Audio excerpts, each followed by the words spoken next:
오늘 시작 함께 하실래요? 세상의 모든 정보 아나운서 전주리입니다. 푸른 뱀의 해라고 불리는 새해 첫날이 시작됐지만 실감나지 않는다는 분들이 많죠. 지난밤 타종 행사도 국가 애도 기간과 맞물려 차분한 분위기 속에 진행됐는데요. 여러분들은 새해 첫날 어떻게 시작하셨나요? 사실 새해엔 저마다 다짐을 하곤 합니다. 새로운 해를 기점으로 몸과 마음을 환기시키고 새로운 출발선에서 다시 시작한다는 각오를 다지는 건데요. 지난해 말부터 이어진 어수선한 분위기 속에 새로운 마음가짐 역시 쉽지 않은 것도 사실이죠. 노벨 문학상을 수상한 한강 작가는 작별하지 않는 달을 집필하는 동안 자신만의 루틴을 잘 지키면서 보냈다고 합니다. 아침 5시 30분에 일어나서 전날 쓴 소설을 이어서 쓰고 하루에 한 번씩 집 근처를 걷는다. 그리고 책상으로 돌아가려고 할 때마다 작은 찻잔에 홍차를 마신다는 어찌 보면 아주 평범하고 소박한 일상을 반복했다고 하는데요. 인생은 이런 평범한 일상의 연속이고 1년 단위로 점수가 매겨지는 시험이 아니라는 점을 떠올리며 새해를 시작해보면 어떨까요?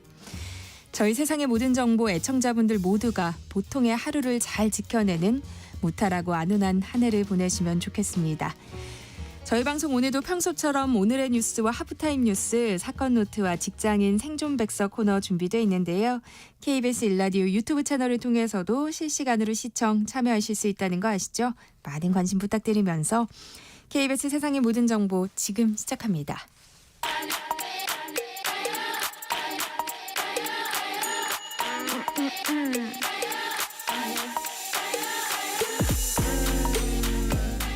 혹시 뉴스 빠뜨리셨나요? 한낮에 전해진 소식들 꼼꼼히 정리해드리겠습니다. 오늘의 뉴스 조현정 시사평론가와 함께합니다. 어서 오세요. 네, 안녕하세요.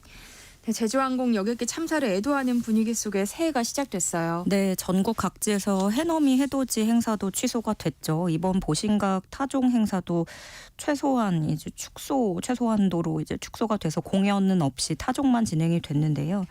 비상계엄 사태부터 제주항공 여객기 사고까지 있었고, 그리고 마지막 날에도 그 목동 깨비시장에 교통사고가 있었고, 네. 돌이켜보면 시청 앞에 교통사고 이런 것들 수많은 인명피해, 국민들의 마음을 아프게 한 일들이 참 많았어요. 그러다 보니까 특히나 사회 안정을 기원하는 목소리들이 컸는데 여객기 사고 이후에 국민들도 좀 차분하게 연말을 보낸 것 같고 각자 소원을 빌면서 또 애도도 함께 갔습니다.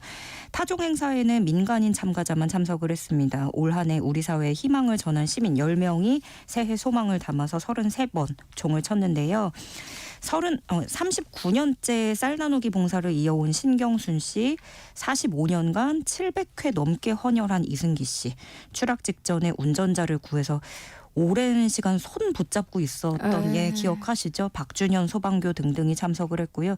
종소리가 울리면서 뒤에는 황금빛 구조물인 자정의 태양이 떠올랐는데 참석자들은 태양을 바라보면서 여객기 참사 희생자들을 기리는 시간도 가졌습니다. 최상목 대통령 권한대행과 여야 정치권 모두 새해 첫 일정으로 국립서울현충원을 참배했다고요. 네, 정치권도 일제히 새해 첫날 일정을 최소화했습니다. 여야 지도부는 신년 할애회 등을 취소를 했고요. 우원식 국회의장 비롯해서 여야 대표, 비대위원장도 서울현충원 참배 외에는 별다른 공식적인 일정은 없이 사고 수습에 집중을 하는 모습입니다. 최상목 대통령 권한대행은 위기를 극복하자라는 메시지로 신년사를 발표했습니다. 정부는 모든 역량을 총동원해서 사고 수습에 힘쓰고 있다. 사고 원인 규명과 재발 방지 대책 수립에도 총력을 다하겠다 다짐했고요.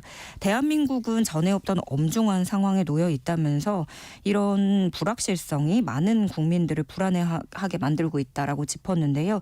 그러면서도 비상계엄이라든가 내란 사태, 대통령 탄핵 등에 대해서는 한마디도 언급하진 않았습니다. 여야 대표들은 어떤 메시지를 내놨어요? 예, 국민의힘과 민주당 여야 모두 지금 이 혼란에 빠진 국가를 우려하고 통합을 강조한다라는 점에서는 똑같았습니다. 그러나 잘 들여다보면 행간은 전혀 다른 이야기를 하고 있어요.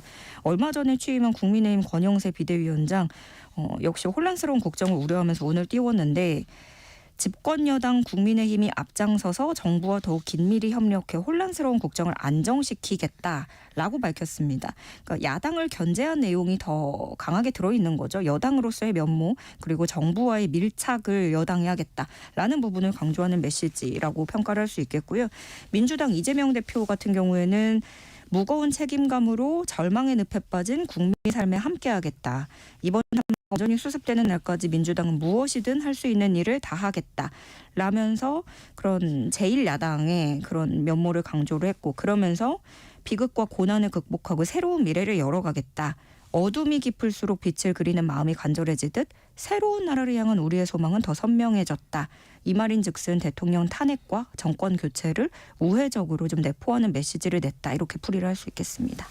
제주항공 여객기 참사가 발생한 지 오늘로 나흘째인데요. 사망자 179명의 신원이 모두 확인됐어요. 네, 오늘 이른 오전까지만 해도 4명 정도 신원이 확인이 남아 있었는데 모두 신원을 확인할 수 있었고요. 지금 근데 그렇게 시신 수습을 해도 대부분 훼손이 심해서 좀 신체 일부 정도 확인을 해서 신원을 파악을 한 건데, 일부 유족은 현재 수습된 시신만 인도받아서 장례 절차에 들어갈지 이걸 고심 중인 것으로 전해졌고요.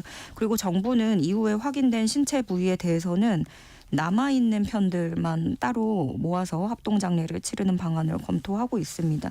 공항 1층에는 참사 사흘 만에 합동분향소가 차려지기도 했는데, 더 안타까운 건 좀 분향소 공간이 협소해서 유가족들이 대기줄 기다려야 됐거든요. 근데 대기하던 유가족들이 이제 먼저 영정사진 대면하고 무너져 내린 다른 유족들의 모습을 또 고스란히 생생히 지켜봐야 됐고, 네. 그러다 보니까 이 옆에 있던 수습 당국과 취재진들도 함께 눈물을 흘리는 그런 상황이었고요. 오늘은 유가족들이 이제 새해 맞아서 사고 현장 처음으로 찾아가서 고인을 추모하기로 했습니다. 지금까지 그 유가족들은 사고 현장 그 활주로 쪽은 방문을 하질 못했거든요. 네. 통제가 돼서. 그래서 형체 없이 기체 꼬리만 남아있는 사고 현장 오늘 방문을 하는데, 희생자 1명당 유가족 4명으로 인원은 또 제한이 되고요. 떡국과 귤 이런 간단한 음식 놓고 절하거나 헌화하는 식으로 추모하는 시간을 갖게 됩니다. 네, 여야는 국회 차원의 대책위원회를 구성하기로 합의한 상황이죠. 네, 우원식 국회의장 주재로 국민의힘 권영세 비대위원장, 민주당 이재명 대표가 여야 회담을 갖고 손을 맞잡았습니다. 이미 원래 협의체 합의는 했었는데 한덕수 총리 탄핵 들어가면서 출범이 미뤄진 상태였어요. 그렇지만 지금 시국이 엄중하고 또 국민 생명을 지키는 일에 여야가 따로 있을 수 없다라는 것에 공감을 하면서 협의체를 하루빨리 가동하기로 한 건데요. 먼저 여야는 참사 수습 지원을 위한 국회 차원의 대책위원회를 구성할 것, 그리고 민생경제 회복과 국정안정을 위한 국회 정부 협의체 출범, 이것에 합의를 했습니다. 이재명 대표는 이 협의체에서 정쟁적인 요소가 있는 것들보다는 민생, 경제, 외교, 안보 이런 꼭 필요한 당장 해야 될 중요한 일들에 집중을 했으면 좋겠다라고 제안을 했고, 권영세 비대위원장은 사법의 일은 사법에 맡기고 정치는 정치가 해야 할 일을 하자라면서 여야정 협의체 시작이 필요하다는 점을 강조하기도 했습니다. 앞으로 이 협의체는 우원식 국회의장, 최상목 권한대행, 권영세 비대위원장, 이재명 대표 이렇게 4명 체제로 정치적 합의를 끌어내는 기구로 작동할 전망입니다. 제주항공 사고 여객기가 최후의 순간 양쪽 엔진이 고장나면서 전원 셧다운 상태에 빠졌을 수 있다는 의혹이 새롭게 제기됐는데요. 충돌 전 상황과 관련해서 아직 풀어야 할 의문점이 많아요. 네, 그러니까 그 조류 충돌이 있었다면 왜 랜딩 기어 그 바퀴를 다 펴지 못했는가? 엔진이 다 왜 먹통이었는가? 관제탑의 경고 이후에 메이데이 그 비상선언을 외친 시간도 이례적으로 너무 짧다는 거예요. 네.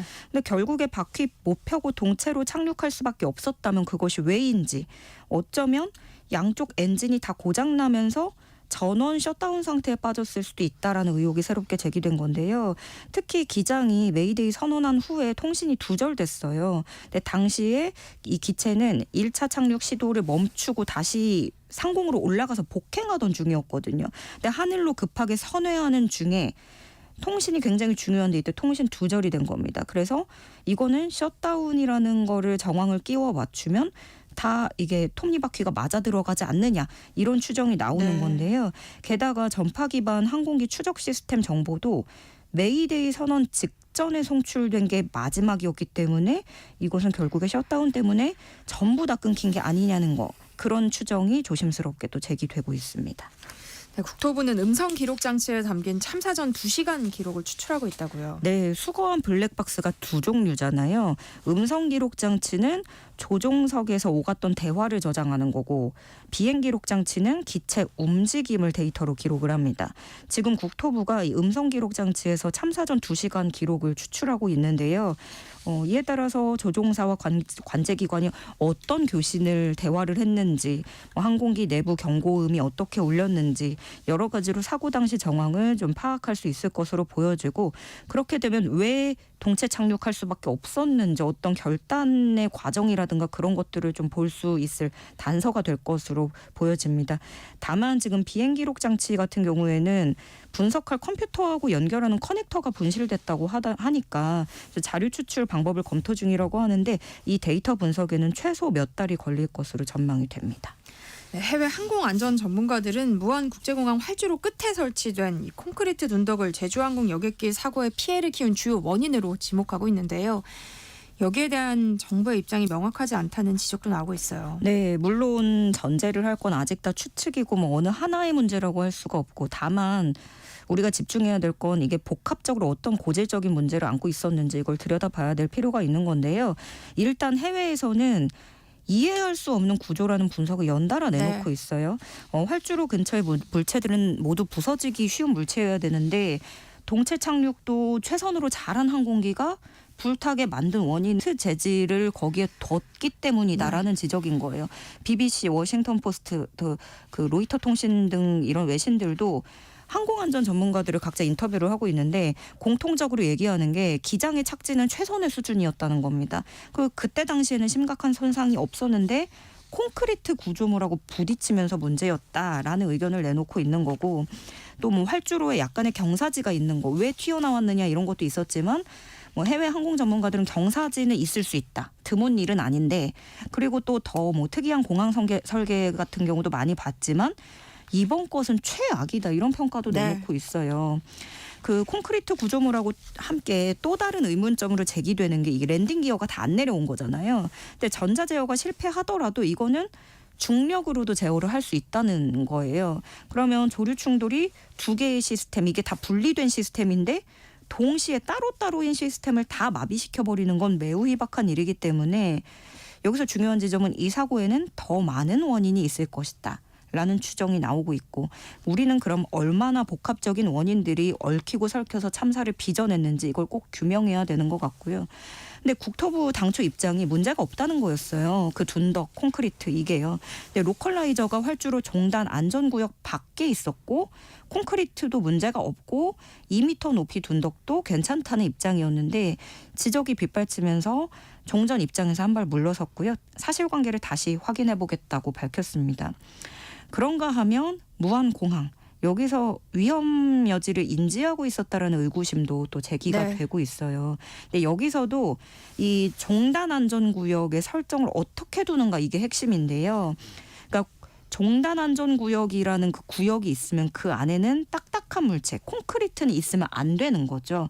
근데 무안공항 활주로를 분석해봤더니 활주로 끝을 지나면 착륙대가 나오고 그 착륙대 끝부터 종단 안전구역이 시작이 되는데 이렇게 말씀으로만 드리면 좀 복잡한데 그러니까 의무 거리라는 게 있어요. 90m 이상 또 권고 거리는 240m 이상인데 무안공항에서 설정해둔 안전구역이 199m라는 겁니다. 뭔가 숫자부터 조금 애매할 수 있는 거죠. 근데 이렇게 되면 결과적으로는 로컬라이저 5m 앞에서 안전구역, 그 규정할 수 있는 안전구역이 끝난다는 거예요.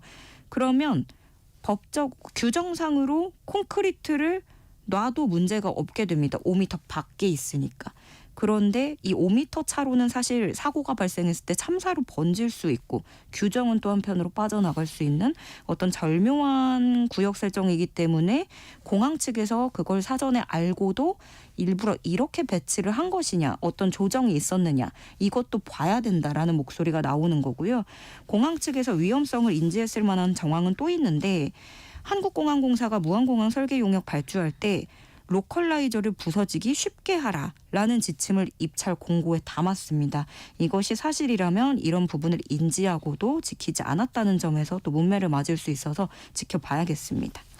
또 이런 가운데 항공 안전 문제에 있어서 관리 당국의 제재가 미흡하다 이런 지적도 나오고 있다고요. 네, 그러니까 하늘길에서 항공안전법 같은 경우에는 여러모로 아주 엄격하게 이루어지잖아요. 예를 들어서 기체에서 뭐 흡연을 한다거나 하면은 크게 처벌받을 수 있고, 예전에 대한항공이 회항했던 사건에서도 엄청난 파장을 일으켰어요. 그러니까 그 항공기에서 어떤 움직임이라든가 그런 교신 이런 것들이 되게 엄격하게 이루어지는데, 실제로 항공안전법 위반한 항공사에는 우리나라에서는 최대 100억 원 과징금을 부과하거나 특정 기체나 노선에 대해서도 운항정지 처분도 가능합니다. 그런데 실제로 이게 행정처분까지 이어지느냐, 그건 굉장히 강력하지 않다라는 겁니다. 2021년에 3월 달이었는데요. 제주항공 한 여객기가 김해공항 활주로에 내리다가 기체가 기울어지면서 날개 끝이 땅에 끌리는 일이 있었습니다. 그래서 착륙하지 못하고 다시 올라갔다가 활주로에 내렸어요. 인명피해는 없었는데 승객 다 내리고 나서 김해공항에 내려놓고 손상 여부 확인 안 받고 다시 그 상태로 김포공항으로 간 겁니다. 손상을 알아차린 건 김포공항에 도착한 후였어요. 이때 한 번뿐만이 아니라 그해 2월에도 제주항공이 후방동체 손상 확인하지 않고 그대로 비행한 사실을 국토부가 분명히 적발을 했습니다. 그러나 두 건 합쳐서 과징금 8억 정도에 그쳤고요. 또 2023년에도 제주항공이 여객기 엔진 하부 덮개 손상을 발견하지 못한 상태로 운항을 했는데 그 해당 기체 하나에 대해서만 11일간 운항 정지한 게 다였습니다. 어떤 전수조사 같은 조치도 없었고요. 이거는 뭐 제주항공뿐만이 아니라 다른 사례도 있는데, 이거 하나하나 사례 살펴보면 날개가 끌렸다? 엔진 하부 덮개 손상이 있었는데 그대로 운항했다? 근데 분명히 대형 참사로 이어질 수 있는 아찔하고 심각한 사안이거든요. 근데 대규모 폭발, 인명피해 날 때까지 이 신호들을 무시한 것밖에 되지 않는 것이고요. 이번 참사를 계기로 해서 항공업계 전반의 안전 실태를 세밀하게 점검해야 된다는 목소리에 힘이 실리고 있습니다. 네. 다음 소식 살펴볼게요. 최상목 대통령 권한대행이 국회 추천목 헌법재판관 3명 가운데 2명을 임명했어요. 네, 최상목 대행은 헌법재판관 후보자 3명 중에 정계선 후보자, 조한창 후보자 이렇게 2명을 임명했습니다. 원래 민주당이 2명 추천했고 국민의힘 1명 추천했는데 최상목 대행은 여당 추천 1명, 야당 추천 1명 이렇게 들어간 거예요. 그래서 결과적으로 야당 추천 1명이 아직 임명되지 못하고 남은 겁니다. 최상목 대행은 남은 40여 후보자에 대해서 추후 여야가 협의할 시에 임명하겠다 이렇게 밝혔는데, 이번에 최상목 대행의 재판관 임명은 사실 예고 없이 이루어지면서 좀 급작스럽기도 했고, 무엇보다 좀 해석이 분분하고 여러 논란을 낳고 있는 게 3명이면 3명 임명하는 거고 0명이면 0명인 건데 2명인 게 좀 맹점이에요. 최상목 대행으로서는 여당에서 1명, 야당에서 1명, 1명씩 했고 나머지는 합의해라라고 명분을 세울 수야 있겠지만 지금 좀 결과적으로는 여야 양쪽에서 불만을 낳고 있는 그런 상황이고요. 어떻게 보면 나름의 고심이 깊어 보였던 대목이라고 할 수 있죠. 네. 왜냐하면 지금의 이런 국정 혼란을 그대로 둘 수 없다라는 게 최상목 대행의 생각이고, 일단 재판관 공석은 어느 정도 채우고 또 정부 관료로서 정부 여당 입장도 고려하자라는 계산이 깔린 것 같은데, 특히나 헌법재판관 임명뿐만이 아니라 이날은 동시에 쌍특허법 거부권도 한꺼번에 발표를 했거든요. 그러면서 또 한편으로는 거부권에 대한 관심도는 비교적 떨어지는 그런 효과를 낳기도 했습니다. 대통령실은 유감을 표명했는데요. 정진석 대통령 비서실장을 비롯한 대통령실 고위 참모들은 전원 사의를 표명했죠. 네, 오늘 오전에 수석비서관 이상 참모 전원이 사의를 표했습니다. 역시 헌법재판관 임명한 것에 따른 반발이라는 해석이 나오는데, 대통령실이 좀 공개적으로 이미 헌법재판관 임명에 대해서 이례적으로 불만의 입장을 드러냈어요. 사실 어떤 지금 대통령실이 사실상 기능이 마비된 상황인데 이렇게 고위 관계자가 불만을 드러낸 것 자체가 이례적이거든요. 근데 대통령실의 입장은 최상목 대행이 이른바 대행의 대행의 입장인데 직위에서 권한 범위에 벗어난 행위를 하고 있다라는 주장을 펼치고, 권한을 최소한으로 자제해서 사용했어야 됐는데 재판관을 임명하면서 선을 넘었다라는 취지로 불만을 드러냈습니다. 그러자마자 오늘 오전에는 이렇게 대통령실 고위 참모진들이 전원 사의를 표명을 한 건데, 대통령실이 그렇게 공개적으로 먼저 불만을 드러냈고 이것은 어떤 참모진 사이로 이어진 그런 흐름일 수도 있는 거고요. 근데 여기서 문제가 뭐냐면 지금으로서는 참모진들은 최상목 대행의 지위를 받는 입장이거든요. 그런데 실질적으로는 직무가 정지된 윤 대통령의 통제를 따르는 건 아닌지 이것 네. 또한 논란이 될 수 있는 지점이고요. 다만 대통령실은 이런 비판을 의식해서인지 그저 윤석열 대통령 탄핵소추안 가결에 대한 책임 차원이다라는 입장으로 일축했습니다. 네, 우원식 국회의장은 최상목 권한대행이 국회 논의 과정을 왜곡했다면서 헌법재판소에 권한쟁의 심판을 청구하겠다는 입장을 밝혔어요. 네, 이게 어디까지나 헌법재판관 3명 다 국회 추천 몫이기 때문에 여야가 이미 각자 낸 3명의 후보자를 권한대행이 골라서 누군 하고 누군 안 한다는 것 자체로 큰 논란을 낳을 수 있는 내용이거든요. 그래서 우원식 국회의장도 이 내용을 언급하면서 여야 원내대표가 협의해서 2명 1명씩 이미 이렇게 합의를 한 거고 이후 절차가 진행된 건데 여야 합의가 없었다는 건 사실에 기초하지도 않은 내용이고 국회 논의 과정을 왜곡한 것이다 라면서 목소리를 높였습니다. 그러면서 이제 강력한 유감을 표하면서 국회의장은 필요한 조치를 취해 나가겠다 이렇게 예고를 했어요. 그 일환으로 권한쟁의 심판 청구를 유력하게 검토하는 것으로 알려졌습니다.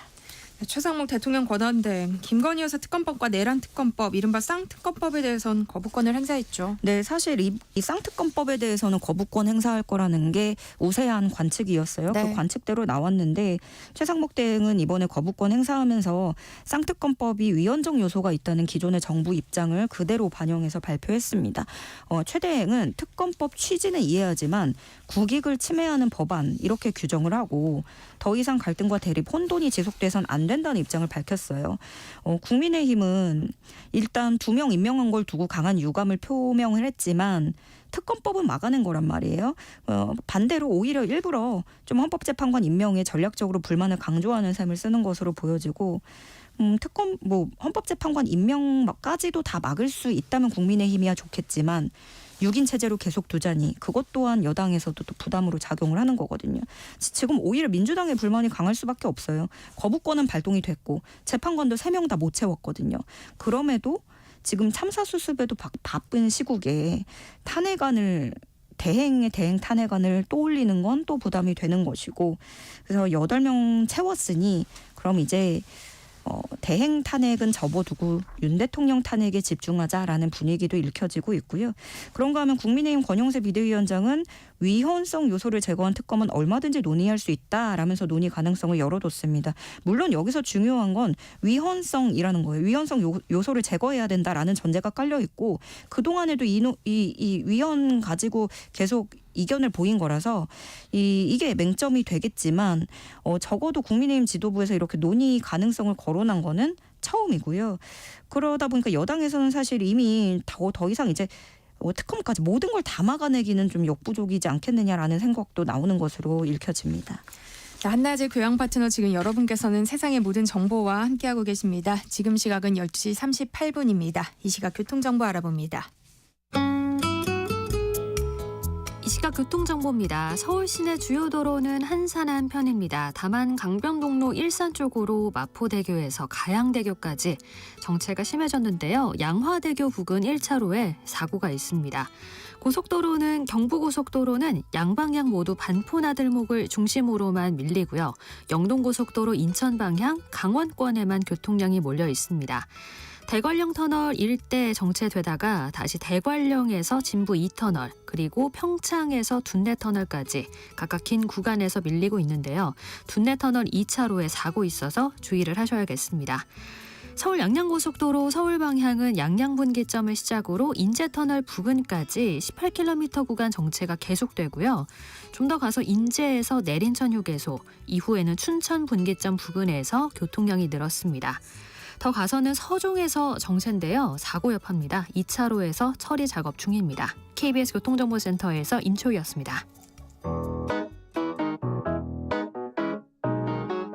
세상의 모든 정보는 청취자분들의 관심과 참여를 기다립니다. 방송 들으시면서 궁금한 점이 있거나 의견 공유하고 싶은 분들 계시면 문자 보내주세요. 추첨을 통해 모바일 쿠폰 보내드리겠습니다. 참여하실 번호는 샵 9730이고요. 짧은 문자 50원, 긴 문자 100원의 이용료가 부과됩니다. 콩 게시판을 통해서는 무료로 참여하실 수 있고요. KBS 1라디오 유튜브 채널을 통해서도 실시간으로 시청 참여하실 수 있습니다. 네, 오늘의 뉴스 계속 이어가 봅니다. 헌법재판소가 75일 만에 6인 체제를 벗어나게 됐는데요. 윤석열 대통령 탄핵 심판 사건 심리도 속도를 내게 될까요? 네, 지금 9명 완전체가 만들어진 건 아니지만 적어도 8명까지 채워졌다는 게 중요한 건데요.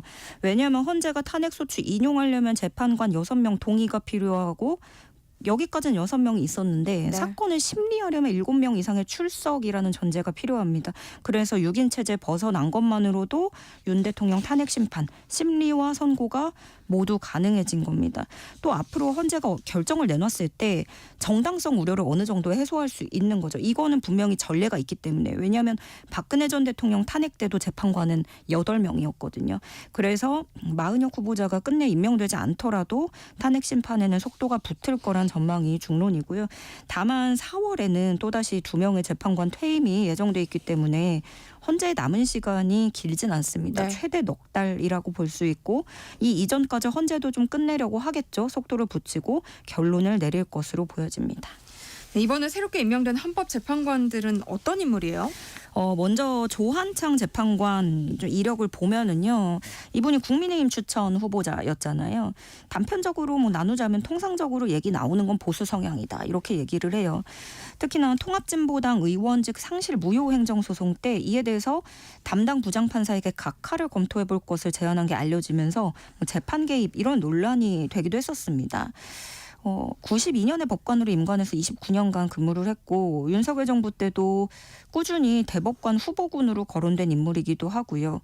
보수 성향이라고는 하지만 이번 인사청문회 때는 대통령의 통치 행위도 사법적인 심사 대상이 될 수 있다라는 대법원 판례를 존중한다.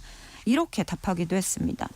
다음으로는 정계선 재판관인데 서울의대에 원래 합격을 했었는데 전태일 평전을 읽고 다시 서울법대로 들어간 케이스예요. 이 자체로도 본인의 어떤 지향하는 바, 노동이라든가 그런 거에서 굉장한 영감을 얻고 시작을 했다라고 볼 수 있는데 그만큼 진보 성향으로 분류가 되고 있고요. 여성 최초로 중앙지법 형사합의 재판장으로 임명돼서 2018년에는 이명박 전 대통령 유죄 판결을 내리기도 했습니다. 장애인과 여성, 난민, 이주민 인권에 대한 연구를 활발히 해왔다는 평가를 받고 있습니다. 네, 이렇게 헌법재판소가 8인 체제가 됐지만 개소한 이래 가장 많은 탄핵 사건이 접수된 상황이어서 재판관들의 업무 부담이 상당할 것으로 보여요. 네, 일단 윤석열 대통령 그 대통령 탄핵 심판이라는 것 자체가 상당히 엄중하고 규모가 큰 건데 여기에다가 한덕수 국무총리, 네. 박성재 법무부 장관, 조지호 경찰청장 등 탄핵 사건이 줄줄이 들어 있습니다. 또 이게 거기에 이어서 그 전부터 진행이 됐던 최재해 감사원장, 이창수 조상원 최재훈 검사에 대한 탄핵 사건도 지난달에 접수가 됐고 이진숙 방통위원장 탄핵 사건은 마지막 변론을 앞두고 있는 상황이고 손준성 대구고검 차장검사 사건 이것도 접수가 됐지만 일단은 법원 판결을 기다리는 상황이라 잠시 멈춰 있는 그런 상황입니다. 네, 헌법재판소가 그동안에도 헌법재판관 필요하다고 임명해야 된다고 얘기했던 게 업무 과다 때문이었어요. 들여다봐야 될 일들이 너무너무 많았던 거죠. 지금 헌법재판소법에 따르면 헌재가 사건 접수한 날부터 180일 이내에 종국 결정을 선고해야 된다고 정하고 있습니다. 물론 이게 어떤 처벌이라든가 불이익, 법적에 문제가 생기는 강행 규정은 아니지만 고위공무원 탄핵 사건 같은 것, 특히 대통령이나 국무위원 이런 것들은 바로 직무정지가 되면은 국정 공백을 초래할 수 있기 때문에 그 안에 빨리빨리 좀 해결하려는 그런 게 있죠. 그래서 가급적 180일 이내에 결정을 선고해 왔던 거고요. 헌재는 윤 대통령 탄핵 심판을 최우선으로 심리할 방침입니다. 한덕수 총리 탄핵 심판도 아무래도 이 탄핵 정족수 관련 논란이 있었잖아요. 151명이냐 200명이냐 이게 네. 있었기 때문에 그 문제를 진화하기 위해서라도 이것도 좀 서두를 것으로 보여지고요. 한덕수 국무총리 탄핵과 권한쟁의 심판에도 이번에 주심이 배정이 됐습니다. 김형두 헌재재판관이 주심으로 지정이 됐는데 역시나 무작위 추천 방식으로 배정이 됐고 앞으로 주심 재판관은 사건 심리 계획 세우고 쟁점을 정리하는 역할을 맡게 되는데 주요 사건일수록 주심이 어떤 주요한 역할을 그렇게 좌우하거나 그런 건 아니기 때문에 그 말 그대로 사건 심리 계획 세우고 정리하는 역할을 맡게 될 것으로 보여집니다. 네, 헌정 사상 처음으로 현직 대통령에 대한 체포영장이 발부된 가운데 실제 영장 집행 시기에 관심이 쏠리고 있죠. 네, 지금 대통령실 관저 앞이 굉장히 긴장으로 치닫고 있습니다. 윤 대통령 지지자들이 군복을 입고 태극기와 성조기 들고 모였어요. 체포영장 발부 소식 들려오자마자 굉장히 격앙되는 분위기인데 이르면 뭐 오늘도 영장 집행할 수 있지 않겠느냐라는 관측도 일부 나오고 있습니다. 체포영장 그 유효기간이 오는 6일까지거든요. 닷새 남아 있는데 체포영장에는 내란수괴라는 제목으로 적시가 돼 있고요. 공수처는 그 체포영장 발부받은 이상 집행이 원칙이라는 점을 강조를 했어요. 그 대통령 경호처하고 사전 조율이 필요한 건지 모르겠다라고도 입장을 덧붙였는데 대통령 경호처가 실질적으로 체포영장을 거부할 만한 법적 근거는 없습니다. 경호처는 그동안 대통령실 소속이고 형사소송법 110조와 111조 군사상 공무상 비밀이 있기 때문에 압수수색 안 된다라고 막았는데 이게 압수수색이랑 또 체포영장이랑은 다른 얘기라서 체포영장은 예외 규정이 없거든요.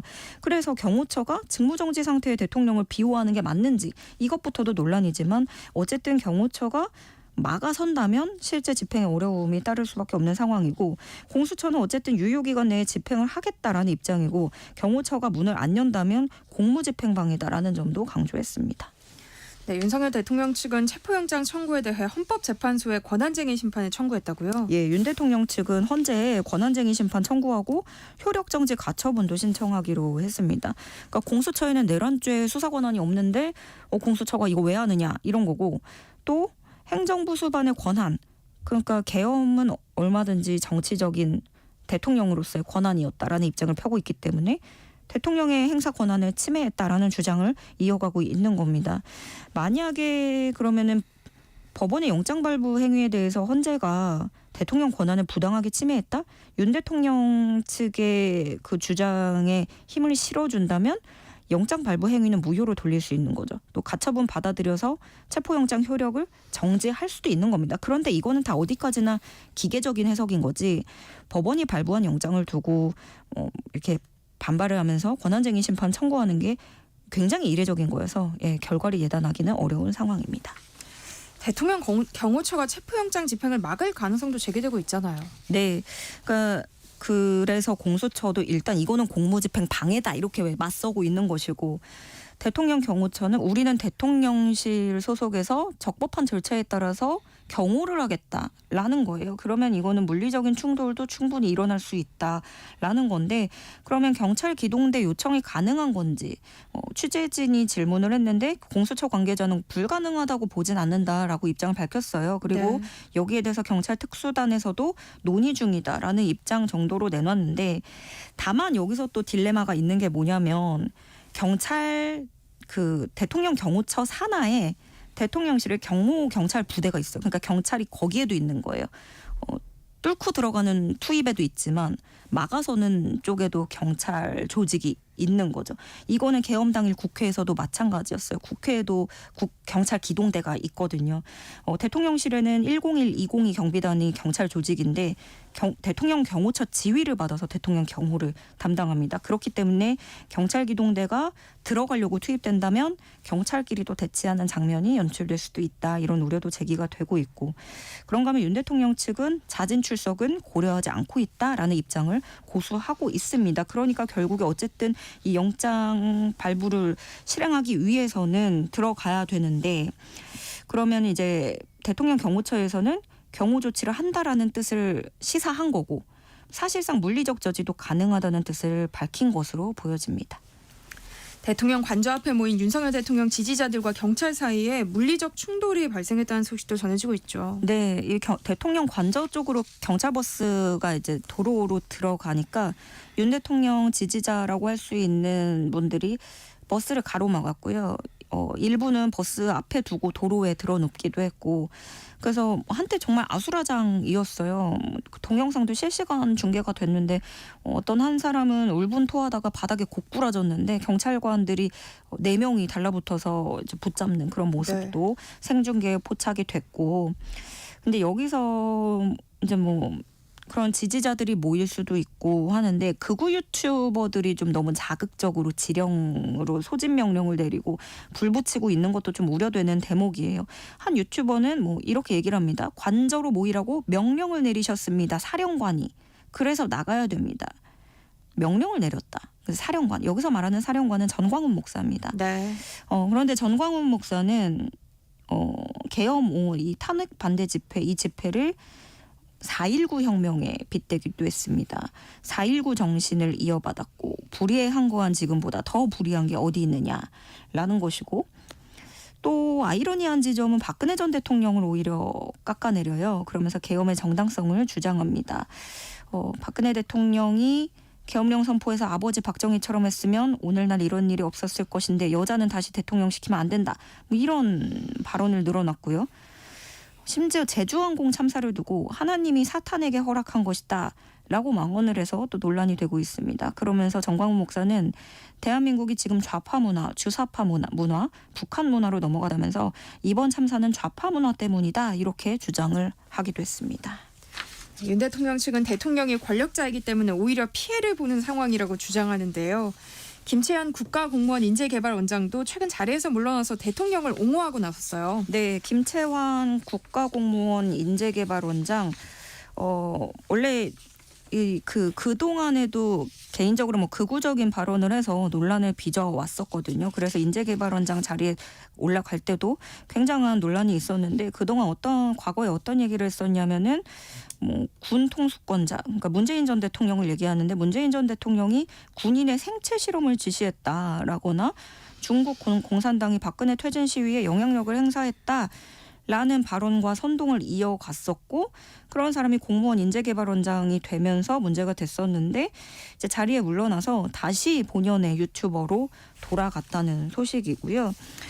그런가 하면 이제 윤 대통령 측 대통령실 측에서도 이제 변호인단은 윤 대통령을 엄호하고 비호하고 있는 거죠.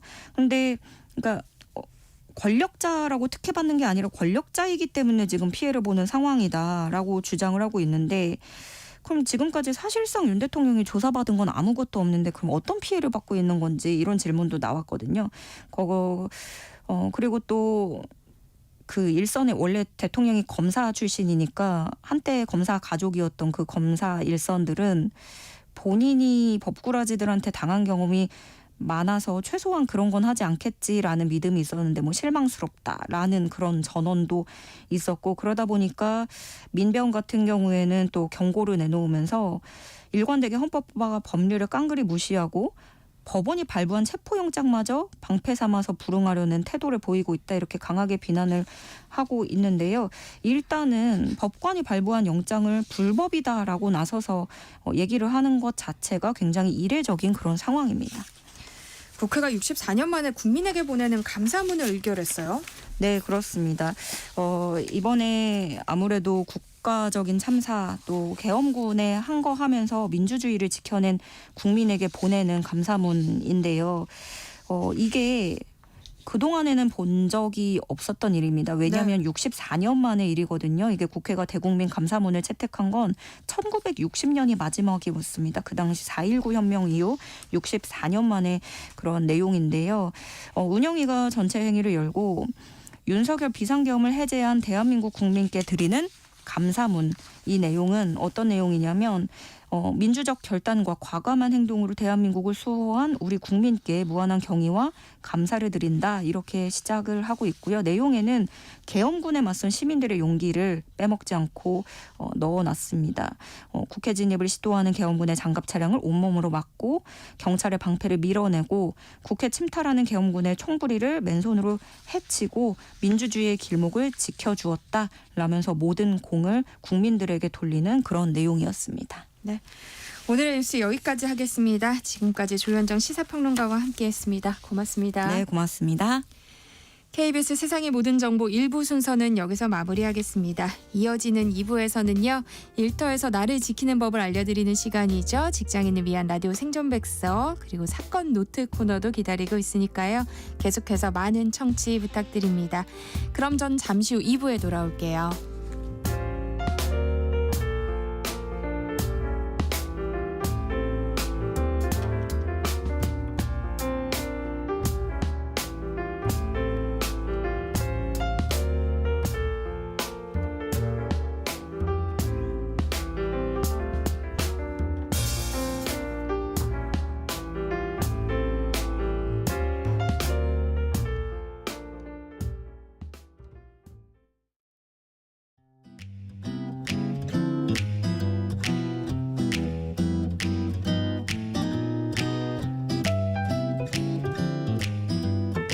안녕하세요. 바른말 고운말입니다.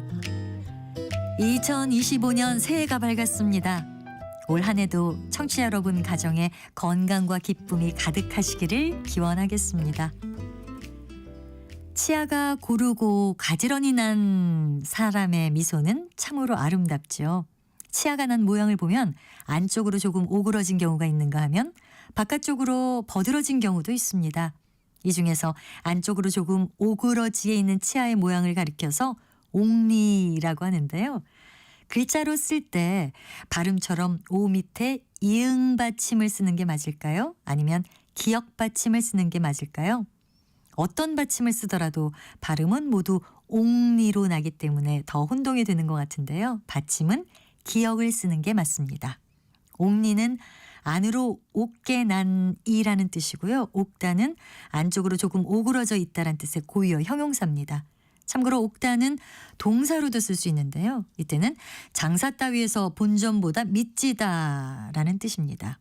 옥리와 반대로 바깥쪽으로 버드러진 리는 버드렁리라고 하고요. 이것의 주음말은 버 밑에 디귿 받침을 쓰는 번리입니다. 버드렁리라는 것도 들어보셨죠? 이것은 바깥으로 버든 앞니를 말합니다.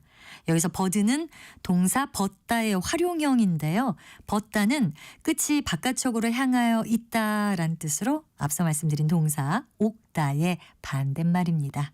바른말 고운말 아나운서 변희영이었습니다.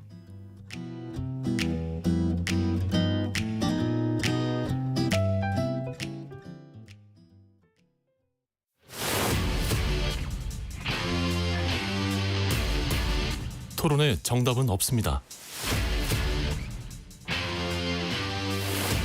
토론이 세상을 바꿀 수도 없습니다. 하지만 질문은 새로운 세상을 만들 수 있습니다. 질문으로 올바른 세상을 만드는 첫걸음. 평일 저녁 7시 20분 KBS 열린 토론.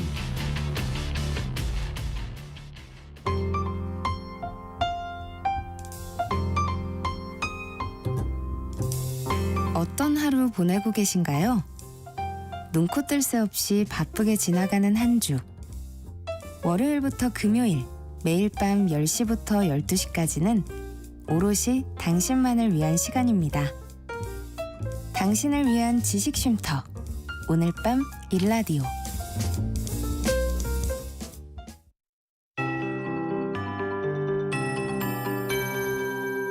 KBS 58분 날씨. 새해 첫날인 오늘 하늘이 대체로 맑고 지금 공기도 깨끗합니다. 기온도 크게 올라서 온화한데요. 오늘 예상 낮 최고 기온은 서울 8도, 강릉 대전 9도, 대구 광주 10도, 부산 11도, 제주 12도 등으로 어제보다 1도에서 5도 정도 높겠고요. 예년 이맘때 기온을 5도 안팎 웃돌면서 3월 초에 해당하는 날씨가 나타나겠습니다. 대기는 점점 건조해지고 있습니다. 지금 강원 영동과 경상도 해안에는 건조주의보가 발효 중이고 오늘 오전 10시를 기해 경기도 성남에도 건조주의보가 내려졌습니다. 그 밖에 전국도 건조함이 점점 심해지고 있고요. 바람도 다소 강하게 불어서 작은 불씨가 큰 불로 번질 위험이 매우 높으니까요. 불조심하시기 바랍니다.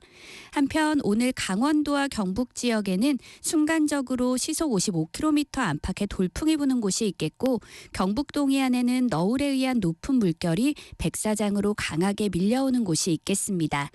주말까지 대체로 맑은 날씨가 이어지겠고 평년과 비슷한 기온이 보이면서 크게 춥지 않겠습니다. 다만 모레 금요일 오전에는 제주도에 일요일 오후부터 월요일 오전 사이에는 중서부 지역에 비나 눈이 조금 내릴 전망입니다. 현재 서울의 기온은 8.1도입니다. 송소진입니다.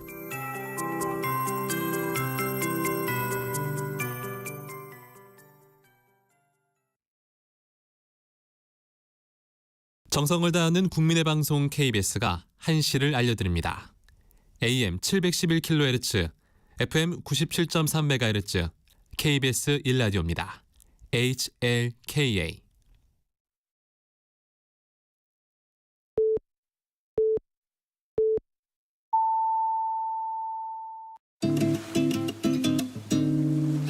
나른한 오후를 책임질 영양 만점 지식 비타민.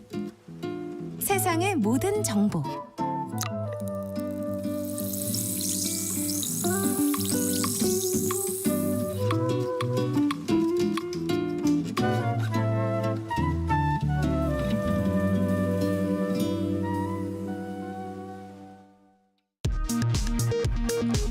이 시각 라디오 정보센터 뉴스입니다. 정진석 대통령실 비서실장을 포함한 대통령실 수석비서관 이상 참모 전원이 오늘 최상목 대통령 권한대행에게 사의를 표명했습니다. 대통령실은 어제 최대행이 헌법재판관 2명을 임명하자 강하게 유감을 표명했었습니다. 국토교통부는 오늘 오전 제주항공 사고 블랙박스의 음성 기록 장치로부터 1차 자료 추출을 완료했다고 밝혔습니다. 또 어제 미국 측 보잉사 관계자 2명이 추가로 입국했다고 밝혔습니다. 이에 따라 미국 측 조사 관계자는 모두 10명으로 늘었습니다. 지난해 우리나라 전체 수출 실적이 역대 최대인 6,838억 달러를 기록했습니다. 전년보다 8.2% 증가한 수치입니다. 수입액은 전년보다 1.6% 감소한 6,320억 달러였습니다. 무역 수지는 518억 달러 흑자를 기록했습니다. 올해부터 혼자 사는 노인의 경우 월 소득이 228만 원 이하면 기초연금을 받을 수 있습니다. 보건복지부는 2025년 기초연금 선정 기준액을 단독 가구 기준 월 228만 원, 부부 가구는 월 364만 8천 원으로 결정했다고 밝혔습니다. 지난해와 비교해 단독 가구 기준 15만 원 오른 액수입니다. 지금까지 라디오 정보센터 뉴스 정한나였습니다.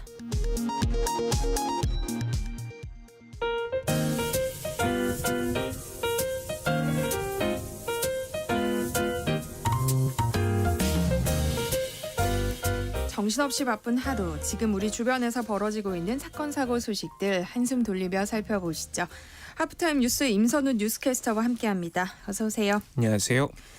네, 2025년 새해가 밝았는데요. 올해도 보신각에서는 새해를 맞이하는 타종식이 열렸어요. 제주항공 여객기 참사 희생자들을 애도하기 위해 축하 행사나 퍼포먼스 없이 차분한 분위기 속에 진행됐죠. 네, 제주항공 여객기 참사로 추모 물결이 이어지고 있는 만큼 올해 보신각 타종 행사는 간소하게 열렸습니다. 계획했던 사전 공연과 조명쇼 등 주요 행사는 대폭 취소됐는데요. 대신 타종식이 시작되기 전 참여자들은 묵념 시간을 가지고 희생자들에게 애도를 표했고요. 가족과 친구, 연인과 함께 새해를 맞으며 시민들은 올해는 무탈한 한 해가 되기를 기원했습니다. 저는 집에서 화면으로 행사를 봤는데 뒤숭숭한 분위기에도 많은 분들이 직접 자리하셨더라고요. 그만큼 새해에는 오늘보다 조금은 더 나은 내일이 되길 바라는 분들이 많이 계신 것 같습니다.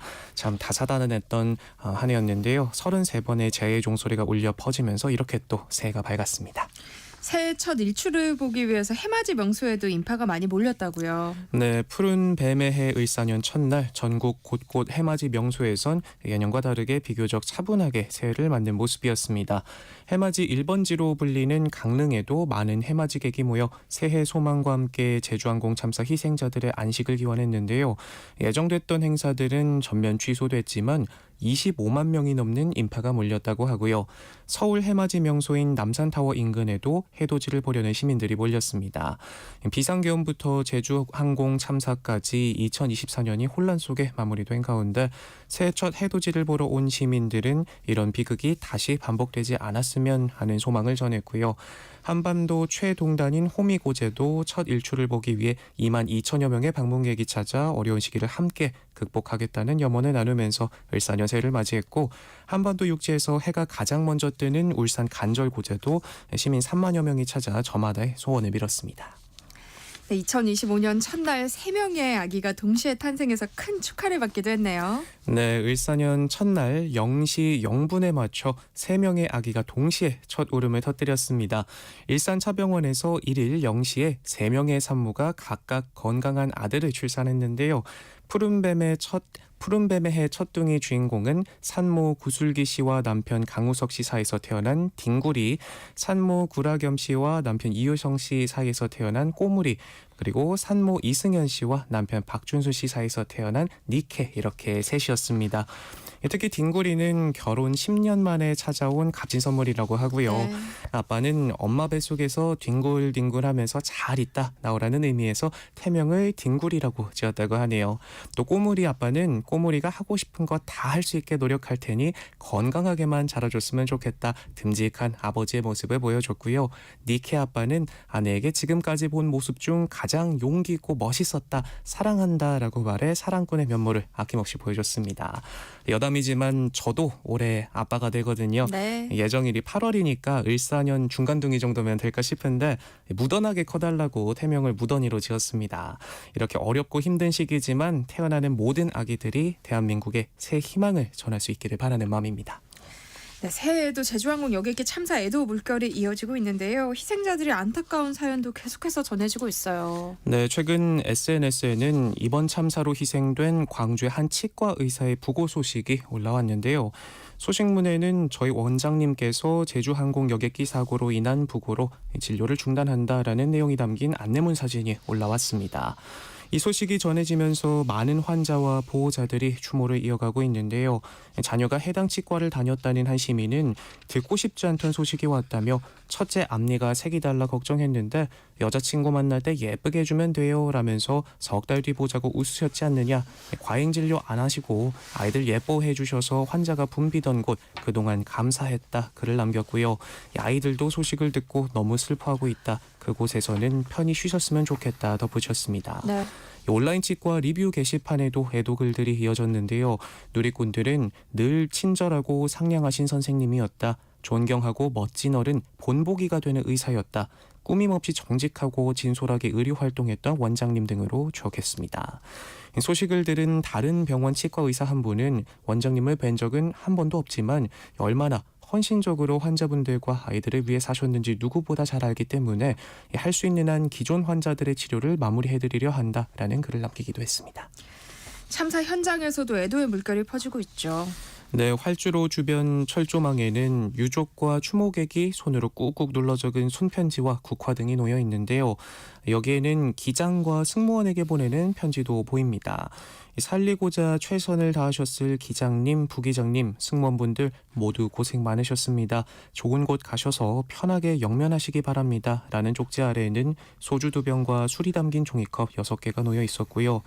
또 사고 여객기를 몰았던 기장의 형이 쓴 것으로 추정되는 자필 편지도 확인됐습니다.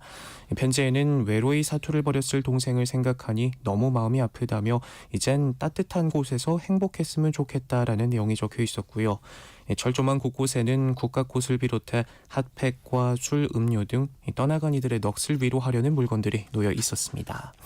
꼬리만 간신히 남은 여객기 잔해로부터 약 150m 떨어진 활주로 주변은 당시 충격을 보여주듯 의자 파편이 굴러다녔고 아스팔트 도로는 군데군데 붉게 물들어 있었는데요.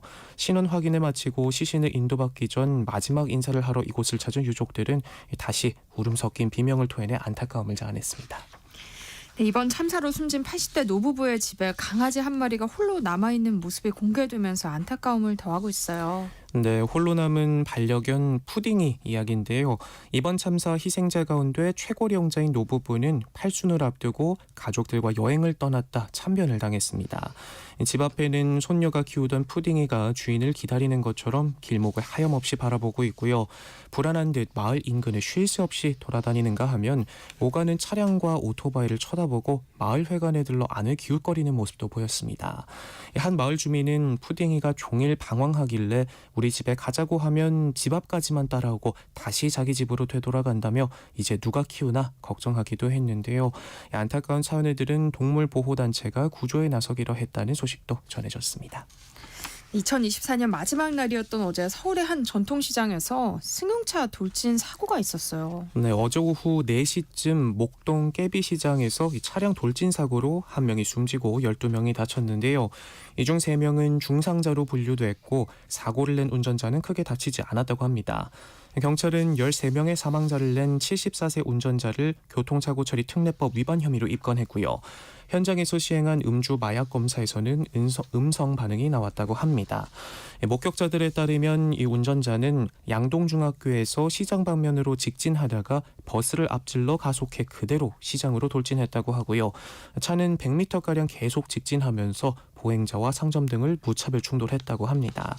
사고를 낸 운전자는 경찰 조사에서 차를 오랫동안 주차장에 세워놔 방전이 걱정돼 오랜만에 끌고 나왔다며 앞서가던 버스를 피해 가속하다가 시장 가판대 앞에서 브레이크를 밟았는데 그다음부터는 기억이 잘 나지 않는다라는 취지로 진술했고 급발진 주장은 하지 않았다고 하는데 경찰은 차가 처음 과일 가게를 들이받기 직전에도 후미 브레이크 등은 정상 작동된 것으로 보고 있습니다.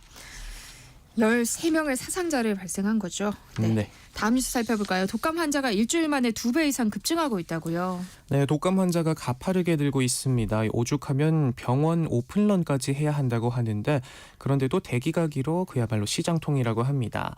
2024년 51주차 12월 15일에서 21일까지 외래 환자 1000명당 독감 의심 환자는 31.3명을 기록했는데요. 직전 50주차와 비교하면 2배 넘게 뛰었고요. 지난 20일 전국에 독감 유행주의보가 내려진 뒤 유행세가 더 빨라지고 있습니다. 전문가들은 올해 독감 유행이 예년보다 한 달 정도 늦게 찾아왔다면서 당분간 독감 환자는 계속해서 증가해 1월 중 정점을 찍을 것으로 내다보고 있는데요. 특히 이번 독감은 소아, 청소년 중심으로 퍼지고 있습니다. 51주차 기준 13세에서 18세 독감 의심 환자 비율은 1000명당 74.6명으로 조사됐는데 이번 절기 독감 유행주의보 기준의 10배 가까운 수준이고요. 7세에서 12세 환자도 62.4명으로 뒤를 이었습니다. 독감은 기침과 재채기 등을 통해 전파되기 때문에 마스크 써주시는 게 좋겠고요. 유치원이나 어린이집 같이 밀폐된 공간은 전파 예방을 위해 수시로 환기를 시켜줄 필요가 있습니다. 또 혹시라도 감염되면 발열과 기침, 두통 등 증상이 나타나니 참고하시고요. 무엇보다도 예방이 중요하겠죠. 백신 접종을 받는 게 좋은데 독감 국가 예방접종 지원 대상자인 생후 6개월부터 13세, 임신부 65세 이상은 지정 의료기관과 보건소에서 무료로 백신을 맞을 수 있으니까요. 접종 아직이신 분들은 서둘러 맞으시는 게 좋겠습니다. 젊은 세대를 중심으로 공무원 이탈자가 늘어나자 이 저연차 공무원 봉급을 올리기로 결정했어요. 네, 한때 꿈의 직장으로 불리기도 했던 공무원이지만 이 돈 받고는 못 다니겠다는 사람들이 늘자 특단의 조치를 내놓은 건데요. 9급 국가 및 지방공무원 초임 봉급액이 처음으로 200만 원을 넘어서게 됩니다. 인사혁신처와 행정안전부는 어제 열린 국무회의에서 이 같은 내용이 담긴 공무원 보수규정 개정안 등이 의결됐다고 밝혔는데요.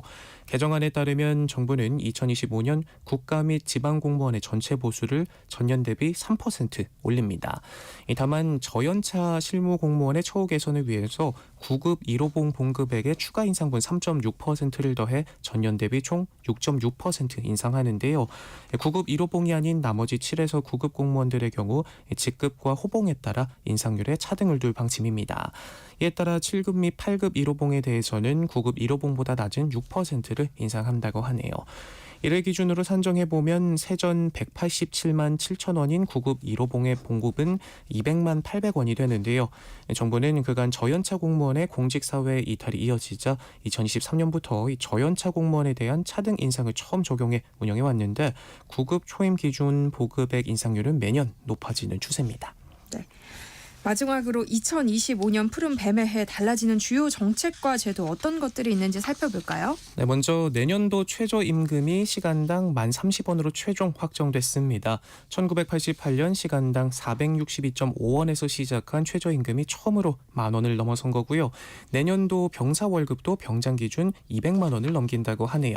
또 육아휴직 제도도 바뀝니다. 지금은 매월 최대 150만 원씩 지급되는데 1월부터는 육아휴직 3개월까지는 최대 250만 원, 4개월에서 6개월에는 200만 원, 7개월 이후에는 160만 원을 받을 수 있고요. 휴직 기간도 최대 1년 6개월로 늘어날 예정입니다.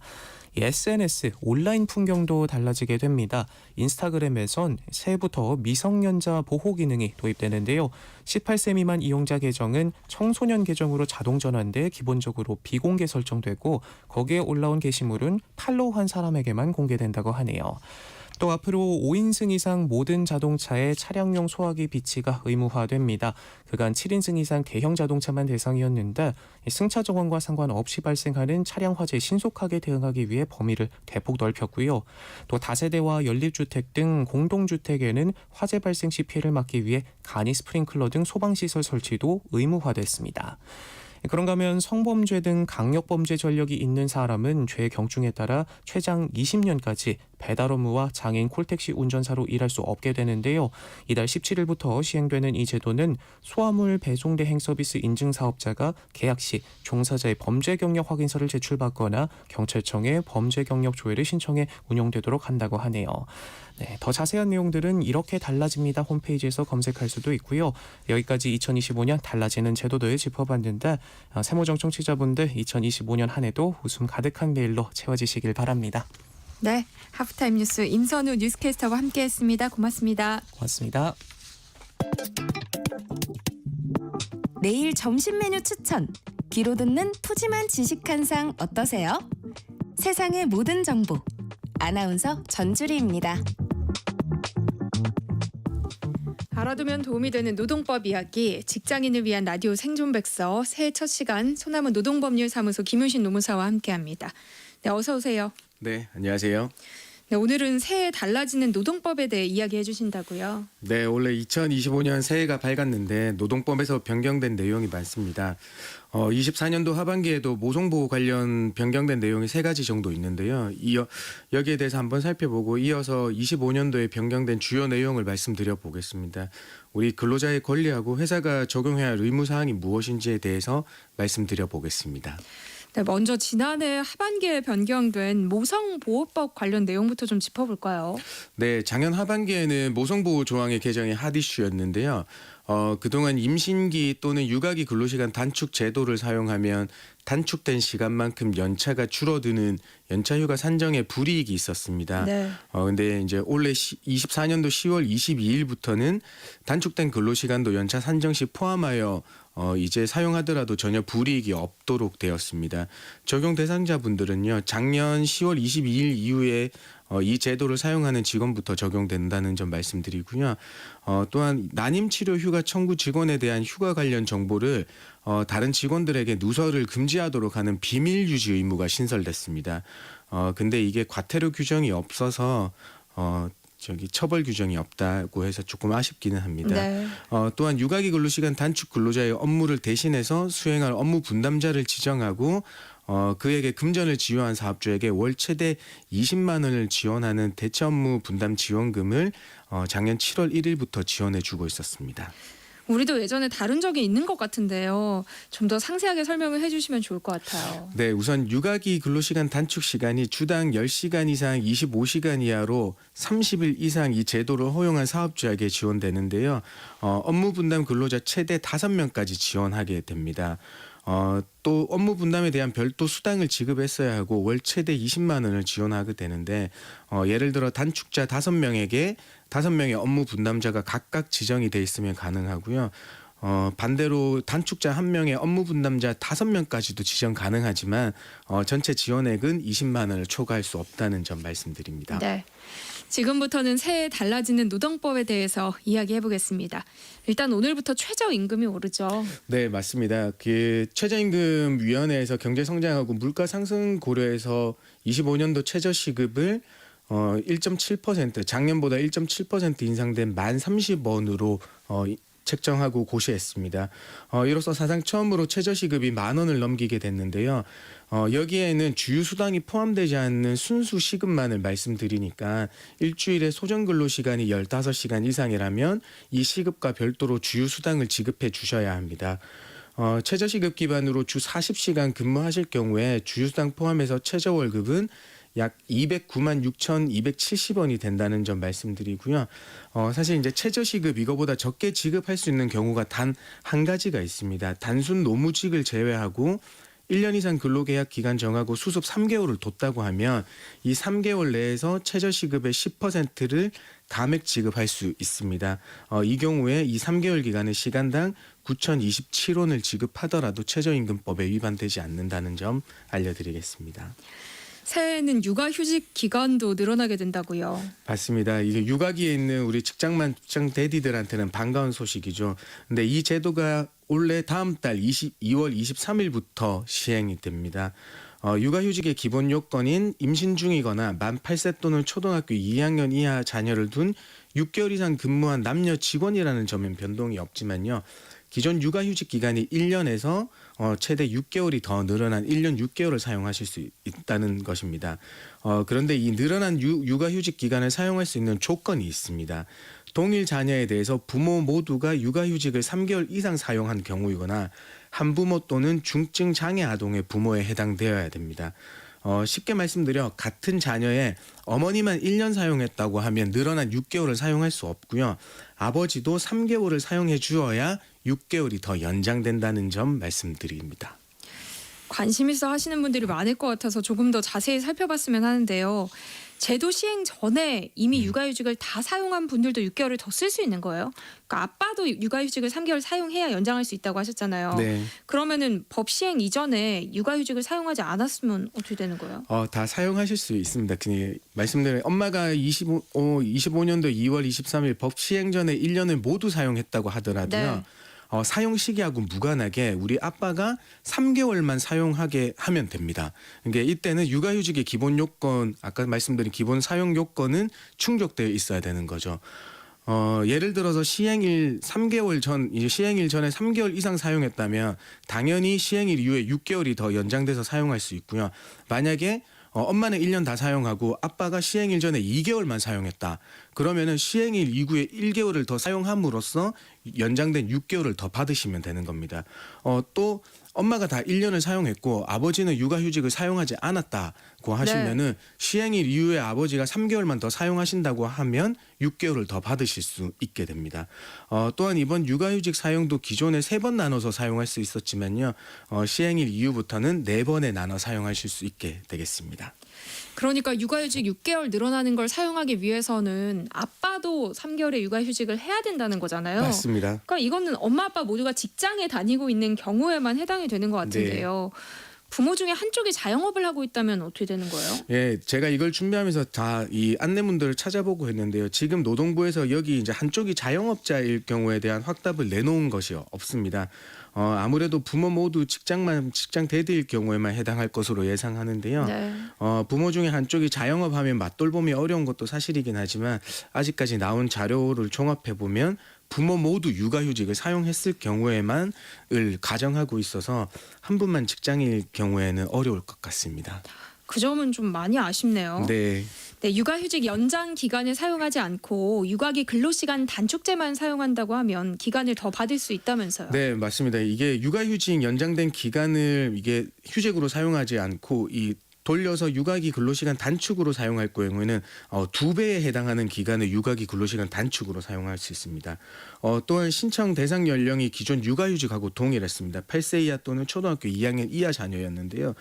이제 이 대상 자녀 연령이 12세 또는 초등학교 6학년 이하로 상향 조정됐습니다.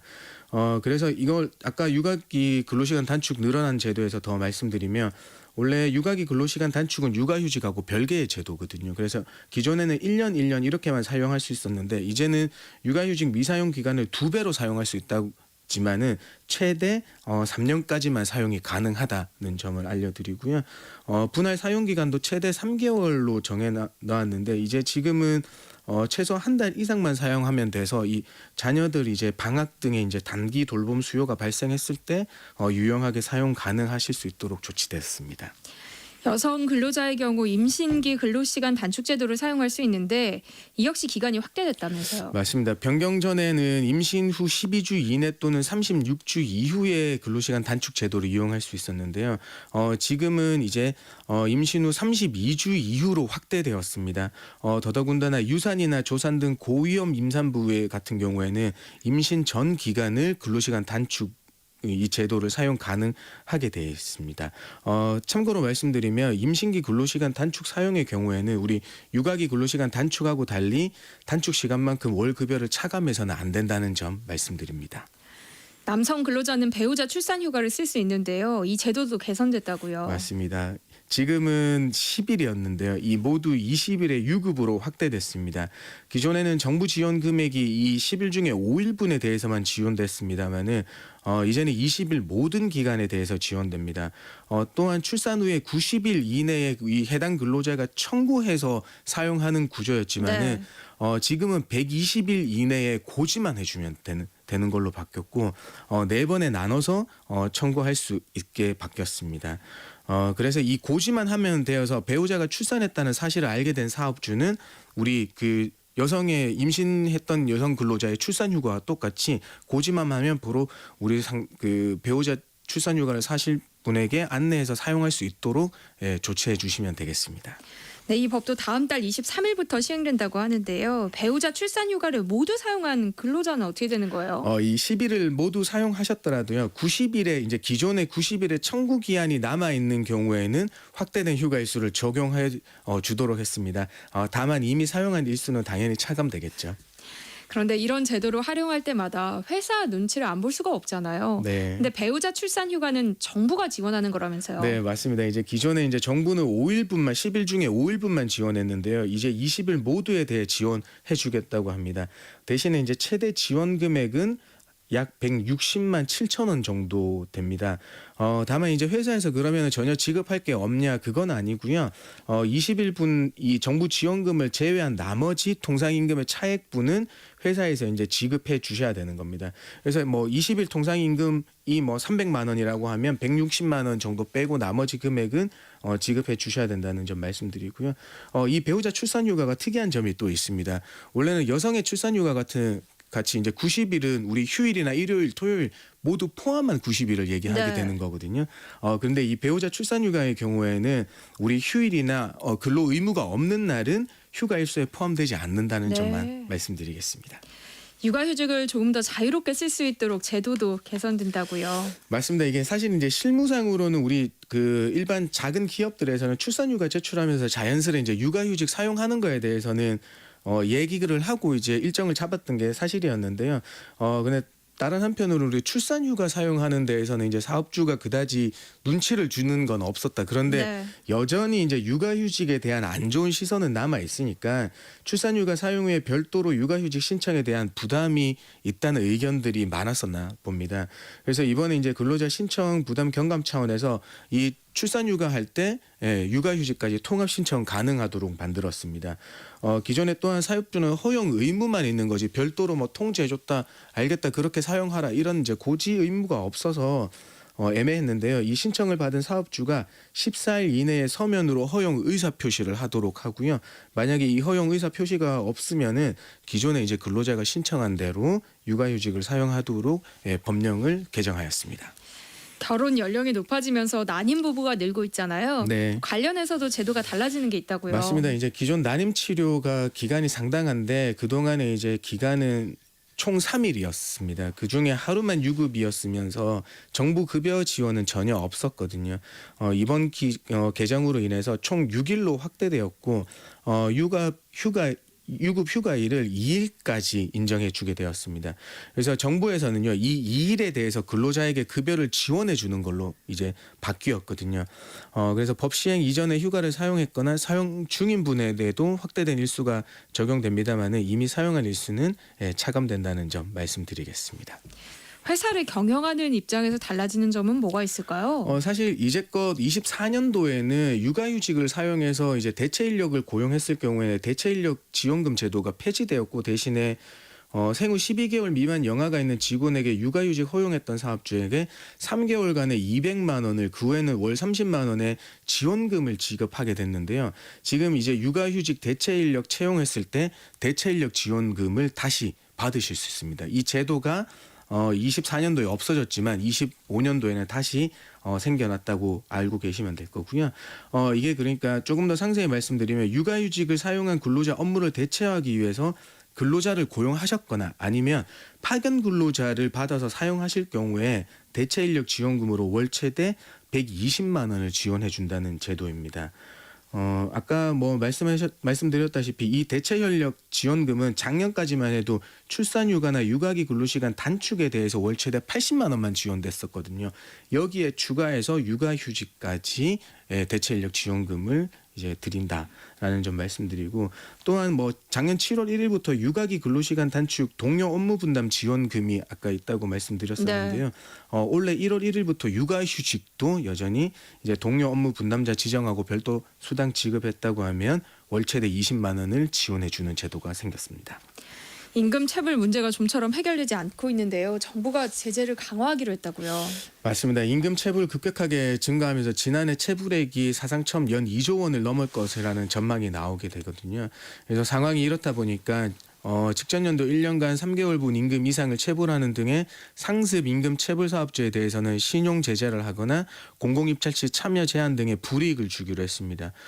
또한 1년 이내에 3천만 원 이상 체불한 사업주는 명단 공개 사업주로서 2회 이상 형사처벌 받았다고 하면 다시 체불했을 경우에는 반이사 불벌죄를 적용하지 않는다고 합니다. 또한 해외 도피 막기 위해서 출국 금지 조치를 취한다고 하겠습니다. 네. 임금 체불에 대한 손해배상 제도도 도입된다고요. 맞습니다. 임금 체불에 대한 이제 손해배상 제도가 도입되는데요. 명백한 고의로 체불했거나 아니면 1년 동안 3개월 이상 체불했거나 체불액이 3개월 통상임금을 초과했는 등의 상습적인 체불 등으로 손해를 입은 근로자분이 법원에 그 체불액의 3배 이내의 금액에서 손해배상을 청구할 수 있다고 합니다. 그래서 법원은 뭐 체불 기간이나 경위, 규모, 사업주의 해결 노력, 재산 상태 등을 고려해서 손해배상을 판단할 수 있는 길을 열어놓게 된 것입니다. 노무사님이 보시기엔 어때요? 이 정도로 임금 체불 문제 해결될 수 있을까요? 이 노력들이 있으면 더 낫긴 하겠지만 사실 실제 지금은 처벌이 조금 약하긴 하거든요. 실무상으로 보면 특별한 경우를 제외하고는 임금 체불액의 약 15% 선의 벌금형만 선고되게 되어 있습니다.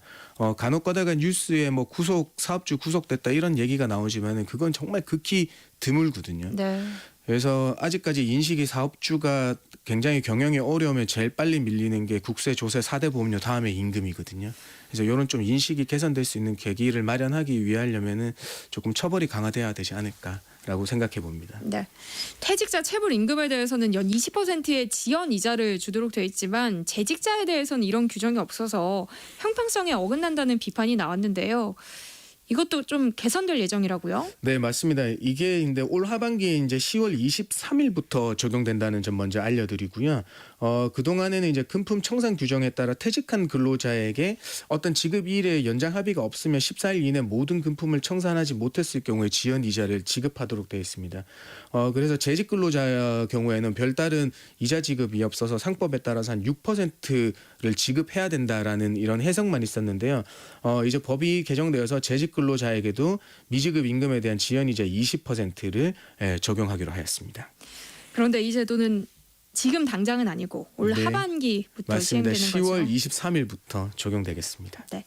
올해 달라지는 노동 관련 제도들 또 어떤 것들이 있을까요? 네, 산업안전보건법에 폭염이나 한파에 따른 보건 조치가 신설됐습니다. 폭염과 한파를 근로자 건강을 위협하는 요인으로 명확히 했고요. 사업주에게 근로자가 폭염이나 한파에 장시간 작업함에 따라서 발생하는 건강장애 예방하기 위해서 필요한 조치할 의무를 부과하였습니다. 또한 노동부가 체불사업주 대신에 체불임금 지급하는 대지급금 제도를 운영하고 있었거든요. 사업주가 사업주로부터 이 금액을 회수하지 못할 경우에는 그 자료를 종합신용정보집중기관에 제공할 수 있도록 하는 근거를 마련해서 조금 경영에 타격을 주는 제도를 만들어놨습니다. 아직 법은 통과되지 않았지만 노동자들이 숙지하고 있어야 하는 내용도 있다면서요? 사실 우리는 이제 실업급여 반복수급에 대해서 굉장히 논란이 있었습니다. 그래서 이게 지금 법도 통과된 건 아니고요. 국회에 제출된 상태이긴 하지만요. 실업급여 반복수급을 했을 경우나 급여 감액을 하고 아니면 대기기간 연장을 하겠다는 거예요. 5년 동안 2회 이상 실업급여를 받은 후에 다시 실업급여 신청했을 경우에는 지급받은 횟수를 기준으로 최대 50%를 감액할 수 있도록 하고, 이게 종전에 이제 최대 7일의 대기 기간을 보아서 이 기간에는 구직급여 지급하지 않도록 했습니다만은 이 기간을 최대 4주까지로 네. 연장하는 늘리는 내용의 법안이 이제 국회에 제출되어 있는 상태다. 그래서 아직까지 통과는 되지 않았다라는 점 말씀드리겠습니다. 직장인을 위한 라디오 생존백서, 지금까지 소나무 노동법률사무소 김효신 노무사와 함께했습니다. 고맙습니다. 감사합니다.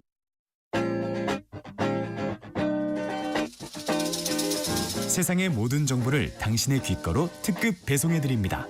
세상의 모든 정보.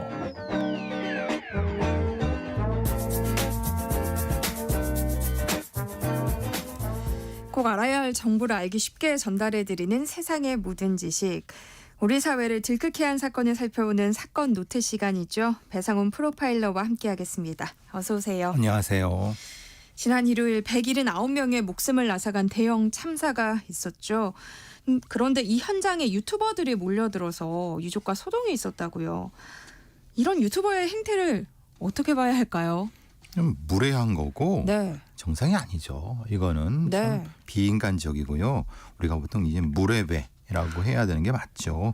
어떻게 이런 그러니까 정치적인 어떤 현장에서 본인들이 표현의 자유를 느끼는 건 그렇지만 이거는 그것과는 전혀 다른 이건 사실 좀 굉장히 고통스러운 현장 아닙니까? 네. 여기서 이런 행태를 보인다는 건 사실은 굉장히 비난받아 마땅하죠. 돈을 벌기 위한 것이었을까요? 그게 가장 크겠죠. 아무래도 네. 수익이 나고 자극적인 것을 요소를 추구하니까. 그리고 또 얼굴도 유가족들 얼굴도 바로 그 표정. 그러니까 사실은 굉장히 그 질이 안 좋은 범죄 중에 하나라고 볼 수 있습니다. 그리고 이런 걸 봐주면 안 될 것 같아요. 우리가 봐주고 그게 수익 창출로 이어지니까 그렇죠. 유튜버들의 행태가 날로 더 심해지는 것 같거든요. 바로 차단하고 네. 신고하고 그리고 다른 사람한테 보지 말라고 하는 게 맞는 거죠. 슬픔에 빠진 유가족들을 돕기 위한 손길도 많았습니다만 온라인에서 또 조롱하는 게시글도 있었다고요. 우리가 이제 이걸 혐오 발언, 뭐 헤이트 스피치, 혐오 범죄 뭐 이렇게 표현하는 거죠. 내용은 뭐 이 사건으로 이 참사로 인해서 뭐 보험금을 얼마나 챙긴다 이런 얘기인데 이것도 절대 해서는 안 되는 얘기죠. 이게 사람으로서 할 얘기입니까? 네. 이런 행태들 좀 엄중하게 처벌할 수는 없나요? 물론 개별 어떤 발언이나 대상에 대해서는 사이버 모욕죄, 사이버 명예훼손 부분이 있습니다만은 우리는 전반적으로 헤이트 스피치, 혐오 범죄에 대한 법적인 체계는 없습니다. 그러니까 네. 사실은 이거는 공동체 자체를 공격하는 발언들이기 때문에 그런 어떤 법적인 것이 분명히 필요한 거고 네. 개개인에 대해서도 분명히 책임을 물어야 되지만은 거기에 대한 공동체 공격에 대한 것도 실제로는 법적인 미비 부분이 있습니다. 이것이 있기 때문에 더 확산되는 거죠. 강력한 처벌이 있다면 이 정도면 사실은 상당히 줄어들 수가 있죠. 그러니까요. 또 이외에도 참사와 관련해서 부적절한 발언을 해서 논란이 된 경우들이 있었어요. 그러니까 음료 프랜차이즈 회사 뭐 말하면 다 아는 어떤 그 프랜차이즈인데 그의 카페 관리자가 그 알바생한테 가까이통 메시지를 했는데 이게 참 이렇게 얘기를 해야 되나 싶기도 한데 뭐 사람 이제 비행기 사고 봤느냐 추락할 일이 있으면은 부모보다 나한테 먼저 톡해야 된다. 알바 구하라고. 이게 네? 무슨 맥락도 안 되고 말 같지도 않은 소리를 해갖고 이걸 이제 메시지를 X에 공개를 하니까 네. 엄청나게 불매운동 조짐까지 있어갖고 이 본사에서는 역시 사과의 메시지가 올라왔고요. 사과 이전에 이건 인간으로서 기본이 안 돼 있는 거죠. 이건 이렇게 얘기하면 안 되죠. 사실은. 아니 대형 참사가 일어났는데 슬픔에 빠진 유가족을 조롱하고 뭐 아르바이트생 결근을 걱정하는 거는 저희가 어떤 심리로 이해를 해야 합니까? 이거는 그냥 공감 능력이 부족한 거 그렇죠. 아니에요? 흔히 말하는 공감 부족에 의한 정신적 감흥 부족, 감흥병 이렇게 표현할 수 있습니다. 자기 먼저 생각하는 거죠. 자기 혼자 존재한다고 생각하는 거예요. 그냥 우리는 사회 속에 살고 있지 않습니까? 네. 예. 그거를 늘 망각하는 그런 사람들은 엄히 표현 이걸 지적해 줘야죠. 문제는 또 이뿐만이 아닙니다. 이번 참사와 관련해서 정말 가짜 뉴스들이 난무하고 있어요. 특히 이제 이게 이런 얘기까지가 우리 사회에 만연해 있는 여성 혐오와 연결되는 건데요. 네. 예를 들면 이번 사건의 기장과 부기장이 여성이다라고 하는 말 같지도 않은 소리를 이런 게시물이 온라인 커뮤니티에 올라왔다는 거죠. 되는 거죠. 그래서 말하자면 여자 조종사는 걸러야 된다 뭐 이런 얘기를 하는데 실제로는 지금 기장 부기장님 다 남성이시고요. 설사 여성이라 하더라도 그것이 무슨 뭐 관련이 있겠습니까? 네. 말하자면 이거는 소위 말하는 자신이 가지고 있는 여성 혐오에 대한 것이 이 사건과 연결시켜서 주목받고 싶고 관심받고 싶어하는 아주 우리가 좀 이 표현은 찌질하다는 표현이 써야 되는 뭐 그런 존재들이죠. 이게 말 같지도 않은 소리입니다. 사실은 이런 부분은 절대 우리가 용납하면 안 되죠. 그러니까 유튜버들은 돈을 벌기 위해서 인간이 해서는 안 되는 일들을 하고 있는 것이고 이런 가짜 뉴스를 게재하는 사람들은 이게 돈이 되는 건 아니겠지만 뭐 때문에 이런 가짜 뉴스를 올리는 거예요? 물론 돈도 되죠. 이런 걸 좀 이제 옮기고 하니까 네. 자기도 역시 주목을 받게 되고 이건 기본적으로 이제 자신에 대한 낮은 자존감을 회복하기 위해서 다른 사람을 끌어내리고 다른 사람의 슬픔을 일종의 이용하는 일종의 슬픔 마케팅 같은 거죠. 이거는 병 아닌가요? 병이죠. 이거는 네. 사실은 기본적으로 이 정신병의 하나의 영역에 들어갈 수 있죠. 아까 제가 말씀드린 네. 감흥 부족, 공감 부족이죠. 그렇게 되면은 타인에 대한 공격성이 굉장히 늘어납니다. 자기 자신도 통제를 못합니다. 저도 온라인에서 봤는데요. 네. 사고 당시 영상을 찍어서 제보했던 분에 네. 대해서도 온갖 억측들이 막 네. 난무하고 있더라고요. 이거죠. 어떻게 그걸 찍을 수 있어? 그걸 딱 맞춰갖고? 아니 그렇지 않습니다. 이분은 거기서 늘 그 낚시를 하시던 분인데 이전에 어떤 소리가 들렸기 때문에 이거 이상하다 싶어서 찍은 거니까 맥락상 하등 문제될 게 없어요. 그러니까 이거를 그렇게 보고 싶은 사람들이 이렇게 억측을 담아서 이렇게 뿌리는 건데 절대 그런 것에 현혹되시면 안 됩니다. 그러니까 공항 근처에서 가게를 운영하시는 분이더라고요. 그렇죠. 그러니까 예. 이착륙하는 걸 워낙 많이 보셨으니까 그 모습이 좀 평소랑은 많이 달라서 그렇죠. 이렇게 여기에 보통 시각에선 보통 이 정도 해야 되는데 갑자기 이 정도나 이렇게 되면은 포인트 이상하니까 그렇죠. 바로 찍어갖고 이거 했기 때문에 전혀 그 이상한 게 아닌 거죠. 이번 참사를 두고 북한 요원 침투설까지 나돌고 있습니다. 그러니까 이런 어떤 혐오 발언이나 이런 것들이 끝간디 없이 갑니다. 사실은.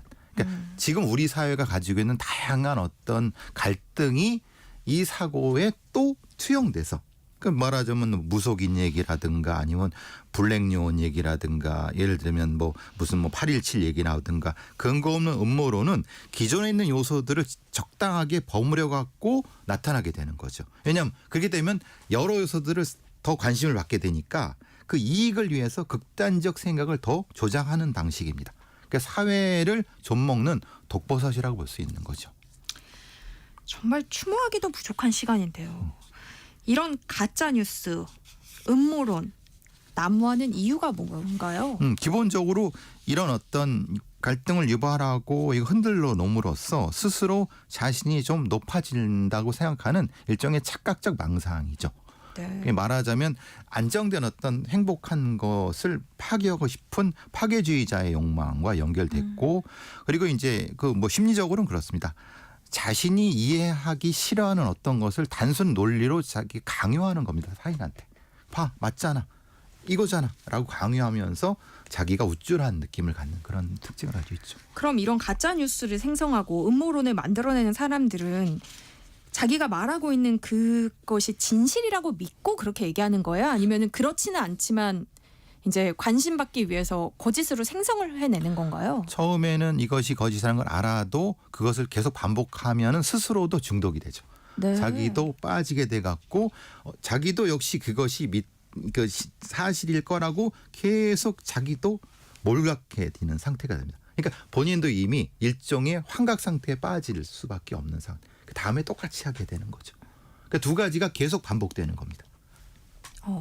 그러니까 더 위험하죠. 그러니까. 항상 그걸 쫓아다니죠. 그래서 그럼 나중에는 정말 진실이라고 믿게 된다는 거죠. 그래서 그때는 치료가 받아도 너무 늦게 되는 겁니다. 그러니까 그분들도 스스로 자기 정신이 파괴된다는 것을 인식하셔야 되는데 그때는 이미 너무 늦습니다. 그런데 대형 재난이 발생할 때마다 사실 이런 음모론이 제기되는 것 같거든요. 그렇죠.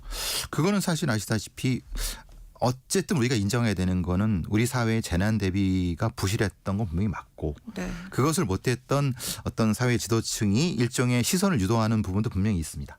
왜냐하면 기본적으로 대비가 철저히 됐으면은 어떤 음모론이 나와도 사실은 박아낼 수 있는데 대비도 못했기 때문에 사실은 자기들도 여러 가지 면에서 보니까 이런 시선 유도를 하는 부분도 없지 않았기 있었고 또한 아까 말씀드린 것처럼 이런 음모론은 일종의 소비가 굉장히 빠르게 되거든요. 우리나라 같은 초연결 사회에서는 네. 소비가 굉장히 빠르게 되니까 더 중첩이 계속 되는 겁니다. 과거 같은 경우는 이 소비가 빠른 시간이 늦으니까 해도 사실 음모론이 유통되는 시간이 너무 길죠. 그러니까 SNS가 없던 시절을 그렇죠. 말씀하시는 예. 거죠. 그때는 음모론이 있었습니다. 근데 그때는 유통 시간이 너무 기니까 사실은 이게 다른 걸로 빨리빨리 넘어가는데 지금은 그거기 전에 빨리빨리 되니까 그러니까 사람들이 과다하게 시선이 유도되는 거죠. 네. 실제로 그 사건의 음모론은 요거밖에 안 됩니다. 아주 작죠. 근데 그게 계속 막 빵빵빵 터지니까 눈덩이처럼 막 불어나는군요. 그렇게 되는 거죠. 심리적으로는 그게 집단 심리화되는 부분입니다.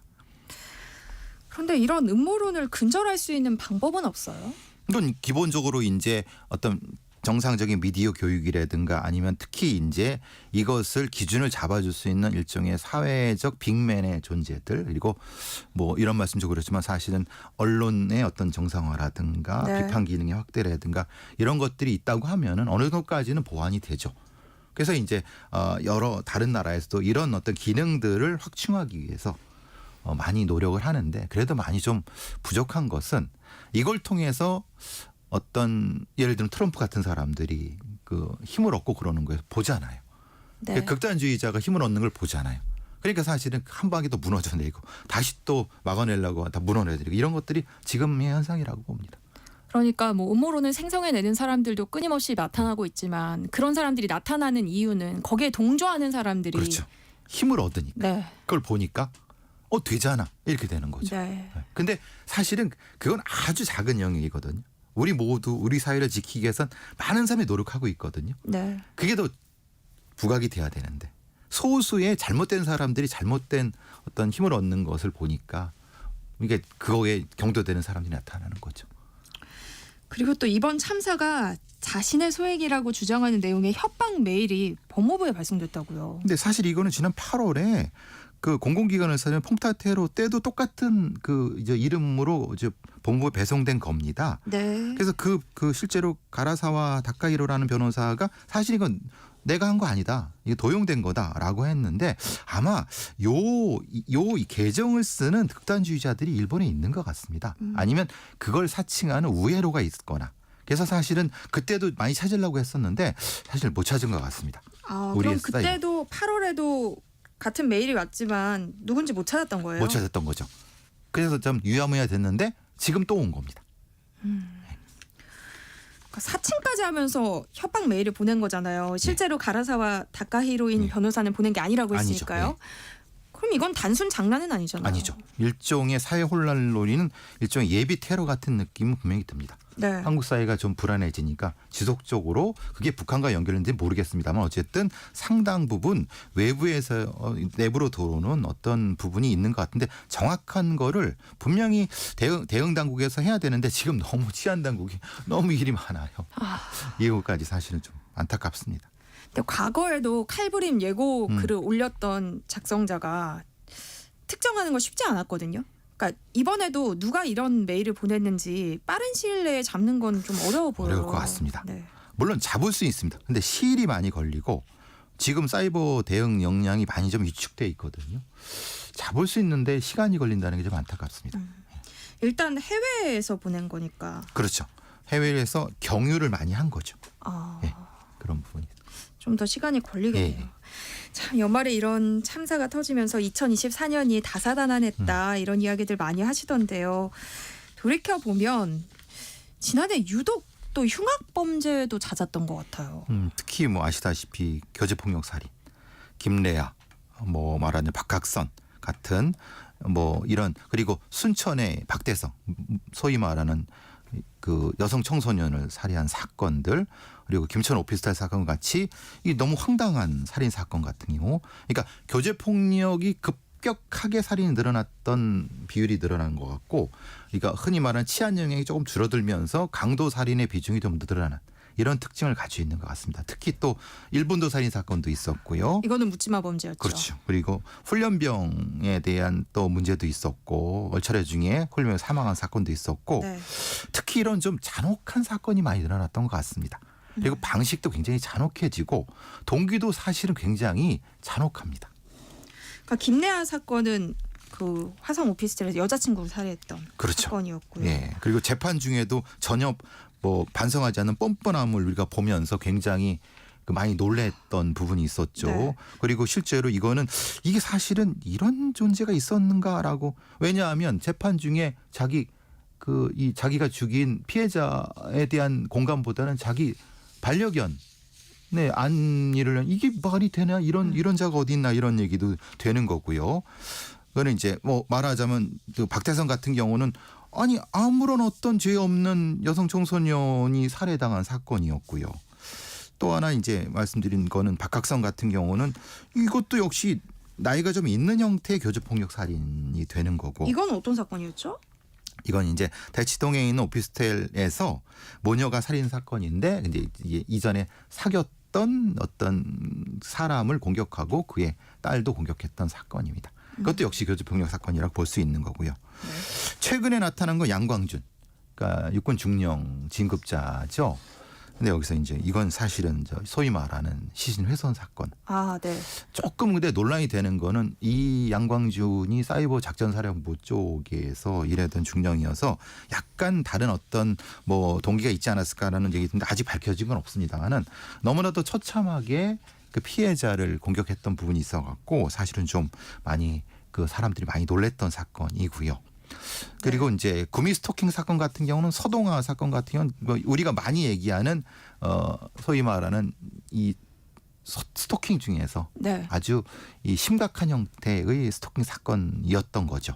그런 사건들이었고 아직도 일본도 살인 사건 같은 경우는 그 신상이 공개되지 않았습니다.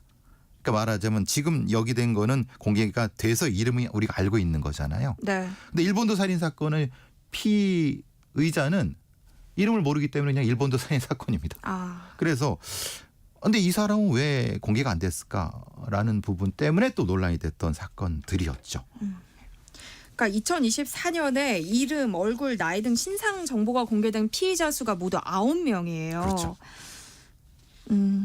이름이 공개됐으니까 저희가 한 번씩 더 좀 언급을 했으면 좋겠어요. 예. 고양 양주 다방 연쇄살인 사건 이영복이죠. 그쵸? 이거는 고향에서 다방업주 한 분을 살해했고 양주에서 또 하나, 그래서 2명이나 했던 사건 이영복이고요. 네. 화성 오피스텔 여자친구, 이건 저는 여자친구라만 쓰면 안 된다고 보는데 어쨌든 네, 교제폭력살인 김레아고요.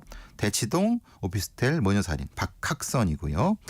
화천에서 북한강구 이 훼손 사건, 토막살인 사건은 양광준이고요. 네.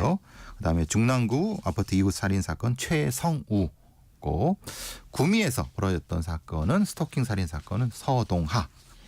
왜 뭐 이거를 언급하냐면 이런 자들은 꼭 기억해야 됩니다. 네. 그래서 반드시 이런 사건이 일어나지 않고 우리가 너희들을 꼭 기억하고 있다는 걸 이 사람들한테 인식해줘요. 10년 그럼요. 뒤에도 20년 뒤에도 순천 묻지마 살인 사건 같은 박대성, 그리고 서산 주차장 강도살인 김명현, 그다음에 김천 오피스텔 살인 사건 양정열, 아까 말씀드린 일본도 살인 사건은 아직 이름을 모르는데 그 네. 부분이고 조금 좀 안타까운 부분이 있고요. 그다음에 이제 훈련병 사건이 사망하는 사건도 몇 건 있었고요.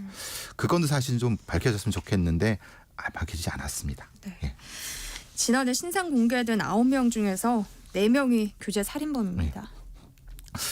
사회적인 노력, 왜냐하면 우리가 이제 여성에 대한 공격, 특히 경찰청의 기록에 따르면 2003년 여성 피해자 131명 중에 64명이 친밀한 관계에 의한 파트너 살인, 소위 말하는 교제폭력 살인의 범죄가 들어간다.